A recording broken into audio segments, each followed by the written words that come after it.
चरण का मतदान है। मतदान स्थल पर लोकतंत्र का पर्व देखने को मिल रहा है। मतदाताओं के अंदर उत्साह देखने को मिल रहा है।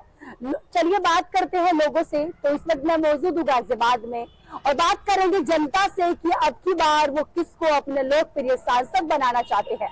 क्या दोबारा से एक बार फिर से बीजेपी सरकार यहाँ पर राज कर सकती है या फिर बदलाव हो सकता है। चलिए बात करते जनता से और लेते हैं उनके रुझान। सर, आज गाजियाबाद में दूसरे चरण का चुनाव है। चारों तरफ इससे पहले बीजेपी की लहर देखने को मिल रही थी। क्या लग रहा है दोबारा से बीजेपी इसी तरीके से अपना दबदबा बना पाएगी या फिर बदलाव हो सकता है? देखिए, आज दूसरे चरण का चुनाव है और यूपी में 8 सीटों पे चुनाव हो रहा है और जिस तरीके से लग रहा है कि भाजपा बढ़त तो बनाए हुए है और मोदी तीसरी बार भी बन सकते हैं, क्योंकि जो इंडिया गठबंधन है बड़ा स्लो गठबंधन है, बहुत धीरे धीरे चल रहा है। इन्हें चुनाव का पता था, 1-2 साल पहले तैयारी करते तब होते। भाजपा की एक बात अच्छी है कि वो हमेशा चुनाव मोड में रहती है और जब वो चुनाव मोड में रहती है तो अक्सर विजय प्राप्त करती है। और इंडिया वाले जो है ये सुस्त रहते हैं और इनकी तैयारियां आधी अधूरी है।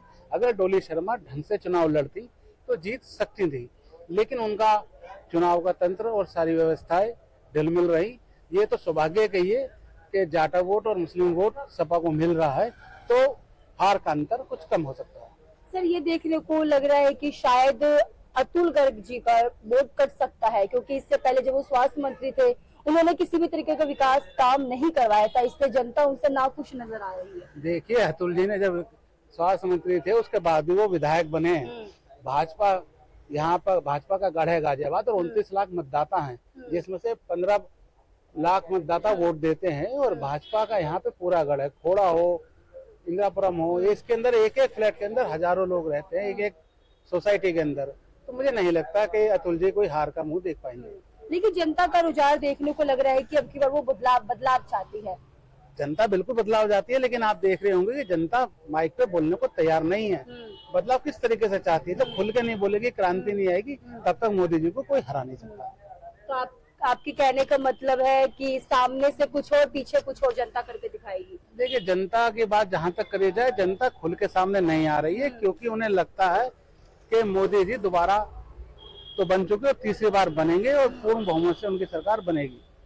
आज दूसरे चरण का मतदान है, चारों तरफ मोदी जी की लहर है, तो क्या लग रहा है कि मोदी जी का बदलाव जीतेंगे? मोदी जी ही जीतेंगे, बदलाव मोदी जी ही जीतेंगे? बिल्कुल। कुछ खास वजह जो आप कह रहे हैं मोदी जी ही इतना जीतेंगे? काम कराए, इतना सब कुछ कराए, तो ऑफिस इतने सारे काम करे यार, लोगों ने सभी को पता है। महंगाई करवाई है, कोई महंगाई नहीं है, लोग कह रहे महंगाई है, बच्चों को पढ़ाना मुश्किल है कोई मुश्किल बीजेपी के राज में। कोई नहीं, कोई मुश्किल नहीं है, सब बढ़िया। कहाँ के? गाजियाबाद से ही हो आप? हाँ जी। तो गाजियाबाद से बीजेपी से जो प्रत्याशी है अतुल गर्ग जी, तो क्या कहना है इनके बारे में? अतुल गर्ग जी अच्छे हैं, उन्होंने भी अच्छा वो करा है। हमारे तो खुद के रिलेटिव है, पार्लर में हमने उनको बुलवाया था। हमारा पार्लर है गाजियाबाद में, नेहरू नगर में, तो वो हमारे इसमें आए थे। अच्छा, इनॉग्रेशन पर आए थे वो। उनका और अतुल गर्ग जी का, डोली शर्मा जी का, दोनों का बराबर का टक्कर देखने को मिल रहा है। तो क्या लग रहा है कौन बाजी मार सकता है? बराबर नहीं है, बाजी कौन मार सकता है? अतुल गर्ग जी? बिल्कुल। आपका क्या कहना है? बेटा, ये तो सबको पता है, हाँ, कौन आने वाला है? मोदी जी के आगे कोई नहीं टिकेगा। विकास कार्यों की अगर चर्चा करें तो शायद इतनी बड़ी लिस्ट है वो छोटी पड़ जाएगी। सबसे पहले तो गाजियाबाद में बिजली आप देखिए, और सबसे बड़ा महिला सुरक्षा का मुद्दा। पहले महिला बेखौफ नहीं घूम सकती थी, इतने कमेंट्स और इतनी दिक्कत थी। आज बेखौफ आप किसी भी महिला का स्टेटमेंट लीजिए, बेखौफ घूम रही है। तो ये मोदी जी और योगी जी के राज में ही संभव है। दूसरा, राम मंदिर, हिंदुत्व के मुद्दे पे काम हो रहा है। देश, हमारे देश का नाम, आज हम कहीं चले जाएं और आप बताइए भारतवासी, तो आपको बड़ी इज्जत की नजर से देखा जाएगा, पहले ये नहीं था। तो ये मोदी जी की वजह से संभव हुआ, तो इसलिए कोई प्रत्याशी आज तक दिक्कत नहीं। राम मंदिर के बारे में बात करी, लोगों का कहना है, यहाँ तक कि विपक्ष का कहना भी है कि मोदी जी अब की बार हिंदुत्व और राम मंदिर के उस पे लड़ रहे हैं चुनाव। देखिए, पहले कांग्रेस की सरकार थी, उन्होंने कुछ नहीं करा, तो क्या वो दूसरी पार्टी थी उसके मुद्दे पे लड़ती थी? ये तो सब कहने की बात है कि इसके मुद्दे पे जो काम है वो पब्लिक को दिख रहा है और उसी काम की तरक्की पे, भारत देश की राष्ट्र की तरक्की पे चुनाव लड़ा जा रहा। और मोदी जी ऐसे कैंडिडेट है, उनके आसपास भी कोई नहीं ठहरता। हमारा विश्व में इतना नाम उन्होंने करा है, अर्थव्यवस्था इतनी मजबूत करी है, हमारी सड़कों का जाल आप देखिए, सब चीज, लेडीजों को सुरक्षा, तो कोई तोड़ नहीं उनका। तो आपके कहने से बदलाव नहीं है? बिल्कुल बदलाव है। बदलाव कैसे नहीं है? बदलाव नहीं चाहिए, बिल्कुल नहीं चाहिए, मोदी जी जी चाहिए। चाहिए। और मैं तो कहता हूँ चुनाव खत्म कर दें, जब तक चुनाव नहीं ना। है कुछ नहीं है, जब तक है मोदी जी, अच्छा, दूसरी कोई पार्टी ना है। तभी आपके क्या, तो फिर आपके बातें सुनकर के तो ऐसा लग रहा है कि विपक्ष मेहनत ही ना करे। नहीं वो आगे मोदी जी खत्म, जो स्थिति दिख रही है आगे आप देखिए, मैं समझता हूँ 10-5 सालों में विपक्ष खत्म ही हो जाएगा। अच्छा। जो उसके काम है, जो उसके कारनामे है, उसको देखते हुए विपक्ष खत्म ही हो जाएगा। हाँ भैया, बरसों से जिसका इंतजार था, जो दिन आ चुका है, दूसरे चरण में मतदान है, तो क्या लग रहा है दोबारा से बीजेपी या फिर बदलाव हो सकता है? बदलाव नहीं होगा, कमल ही आएगा। कमल ही आएगा? बिल्कुल आएगा। मोदी जी 400 का पार का नारा लगा रहे हैं, क्या लग रहा है कितने 400 हो पाएगा या उससे कम? हम तो उम्मीद रखते हैं ऊपर से हो जाए, 400 से 400 से ऊपर की हो जाए। तो विपक्ष का कहना है कि मोदी जी हिंदू मुस्लिम कराते हैं। ऐसा कुछ नहीं है, ऐसा कुछ नहीं है, वो सब लोगों की सोच है। धर्म के ऊपर मोदी जी वोट लेते हैं। ऐसा कुछ नहीं है।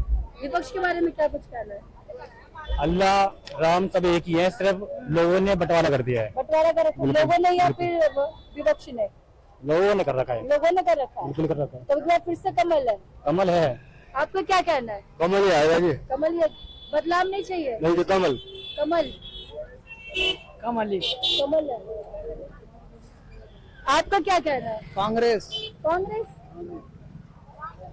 इनका कहना है कि कमल चाहिए, आप कह रहे हैं सबकी कांग्रेस। अपनी अपनी सोच है। अच्छा, तो कांग्रेस में किसको बनाना चाहते हैं? राहुल गांधी को। राहुल गांधी जी को? जी। गठबंधन है तो फिर क्या दिक्कत आ रही है? तो राहुल गांधी जी को बनाएंगे। राहुल गांधी विपक्ष का? गठबंधन तो इसलिए हुआ है जो सरकार एक की बने। अच्छा, तो उनका कहना है, लोगों का कहना है, यहाँ तक कि सरकार का भी कहना है कि राहुल गांधी जी को बोलना नहीं है तो सरकार क्या चलाएगी? अरे बोलना हुआ ना, 55 साल से उन्हीं की सरकार चल रही है। ये तो अब आगे 4 दिन से।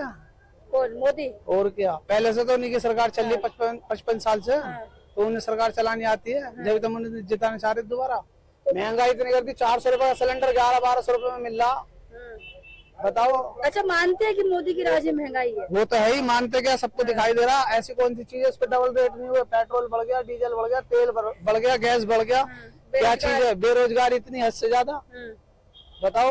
अगर सरकार बदलती है तो सारी समस्या कम हो जाएगी, महंगाई खत्म हो कम जाएगी, नहीं होगी, कम से कम रुकेगी तो सही। ये तो बढ़ती जा रही है। घर बैठे लोगों को नौकरी मिल जाएगी। क्यों नहीं मिलेगी? सबको मिलेगी। घर बैठे तो किसी को नहीं मिलेगी, मेहनत करेंगे जब तो मिलेगी। इसमें भी तो मेहनत करना चाहिए ना। तेरे घूम रहे जिन्हें नहीं मिली, हम घूम रहे, हमें ना मिली नौकरी। मेहनत कर रहे हो आप? और क्या, बेलदारी कर रहे हैं। अच्छा, नौकरी कहाँ मिली है? मुझे दिलाओ नौकरी। सरकार बदलती है तो आपको नौकरी मिल और क्या, उससे पहले कर रहा था 20,000 महीना नौकरी कर रहा था मैं। सरकार अब बदलती, बेलदारी कर रहा हूँ मैं। सरकार चेंज होते के साथ ही आपकी नौकरी भी चेंज बिल्कुल। होगी। उम्मीद है कि मिल जाए आपको। उम्मीद क्या, उम्मीद से बढ़कर उम्मीद है। हर चीज महंगी कर दी सरकार ने, इससे बेकार सरकार कभी ना आई जिंदगी में भी। अच्छा, तो ये मैं बदलाव- देखो कभी दोबारा आवे भी ना। मोदी जी? हाँ, मोदी जी। अच्छा, देश और दुनिया की खबरों से अपडेट रहने के लिए आप अभी तक न्यूज चैनल को सब्सक्राइब करना ना भूलें और साथ ही हर न्यूज का नोटिफिकेशन पाने के लिए बेल आइकन